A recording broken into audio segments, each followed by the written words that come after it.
Браво!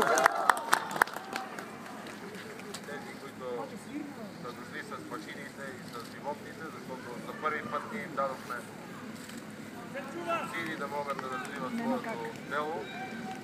Но от този момент нататък искам да ви помоля следното. Ние винаги сме били за реда. Мирничко, тихичко, отивайте си. Никакви протести по-нататък до вечера. Всеки, който ме обича и уважава, от тук ще отиде вкъщи.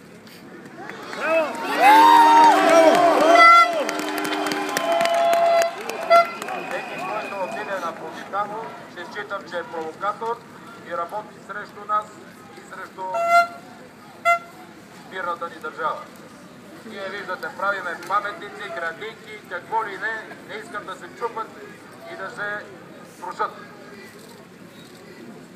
За това молбата ми е, благодаря ви, разбрахме, изборите са тези, които хората определят своята подкрепа. Браво,